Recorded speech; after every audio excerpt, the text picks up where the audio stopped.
ఏపీకి ప్రత్యేక హోదా విభజన హామీల అమలుపై ఢిల్లీ ఏపీ భవన్లో పీసీసీ చీఫ్ షర్మిల నేతృత్వంలో కాంగ్రెస్ నేతలు ధర్నా చేపట్టారు. ఈ సందర్భంగా ప్రధాని మోడీపై షర్మిల తీవ్ర స్థాయిలో విరుచుకుపడ్డారు. ఏపీకి 5 ఏళ్లు కాదు 10 ఏళ్లు ప్రత్యేక హోదా ఇస్తానని మోడీ చెప్పారు. ఏపీని స్వర్ణాంధ్ర చేస్తానని అన్నారు. పోలవరం పూర్తి చేస్తామని హామీ ఇచ్చారు. మరి ఇవన్నీ ఏమయ్యాయని ఆమె ప్రశ్నించారు. ఏపీ ప్రజలకు చట్ట ప్రకారం కల్పించిన హక్కు ప్రత్యేక హోదా అని చెప్పుకొచ్చారు. ఏపీకి కొత్త రాజధాని కడతామని చెప్పి 10 ఏళ్లు పూర్తయిందన్నారు. హైదరాబాద్ ఉమ్మడి రాజధానిగా 10 ఏళ్లు పూర్తయిందని, మరి ఇప్పుడు ఏపీకి రాజధాని ఏది అని నిలదీశారు. అటు కడపలో స్టీల్ ప్లాంట్ ఏర్పాటు చేస్తామని చెప్పారని, అది ఏమైందని అన్నారు. హామీలు ఇచ్చిన పోర్ట్స్ నిర్మాణం, ఉత్తరాంధ్ర రాయలసీమ వెనుకబడి జిల్లాలకు ఇచ్చిన ప్యాకేజీలు ఏమయ్యాయంటూ ప్రశ్నల వర్షం కురిపించారు. ఇచ్చిన హామీలను అమలు చేయకుండా ద్రోహం చేస్తూ చివరికి వైజాగ్ స్టీల్ ప్లాంట్ కూడా ప్రైవేటీకరణ చేస్తున్నారని ఆగ్రహం వ్యక్తం చేశారు. చంద్రబాబు గారు సమాధానం చెప్పాలి. మరి మోడీ గారు మనకి ఏమి చెయ్యనప్పుడు మీరు ఎందుకు గులాంగిరి చేస్తున్నారో కూడా సమాధానం చెప్పాలి. అసలు 46 లక్షల కోట్ల బడ్జెట్ అయితే మన అమరావతి రెయిన్ జోన్ కంట ఎంత కేటాయించారో తెలుసా అండి?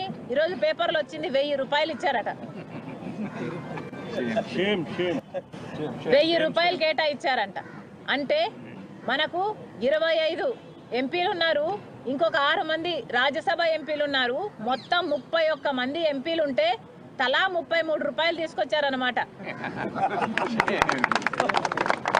ఇంతకంటే సిగ్గుమాలిన పని ఇంకేమైనా ఉందా? ఈ 33 ఎంపీలు మీ జన్మ సార్థకమయ్యేది కదా మీరు ప్రత్యేక హోదా కోసం కొట్లాడుంటే.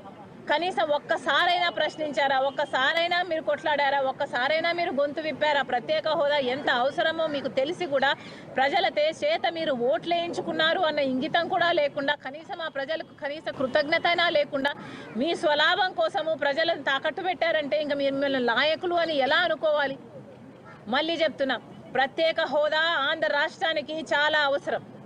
కాంగ్రెస్ పార్టీ ప్రత్యేక హోదా కోసం మొదటి నుంచి కొట్లాడుతూనే ఉంది. కోటి సంతకాలు సమకూర్చింది ప్రత్యేక హోదా కోసం కాంగ్రెస్ పార్టీ. ప్రతి సంవత్సరం బీజేపీ పార్టీ ప్రధానమంత్రికైనా, అటు హోంమంత్రికైనా, అటు ఫైనాన్స్ మినిస్టర్కైనా లెటర్లు ఇస్తూనే ఉన్నారు. ఎక్కడ వీలైతే అక్కడ, ఎక్కడ చేతనైతే అక్కడ సభలు పెడుతూనే ఉన్నారు, ప్రత్యేక హోదా కోసం కొట్లాడుతూనే ఉన్నారు. కానీ ఆంధ్ర రాష్ట్రంలో కాంగ్రెస్ పార్టీకి బలం లేకపోవడం వల్ల ఈరోజు కాంగ్రెస్ పార్టీ ఒక ధర్నా చేసి మేము చెప్పాల్సి వస్తుంది తప్ప సభల్లో చెప్పే ధైర్యం, సభల్లో చెప్పే అధికారం మాకు లేకపోయింది.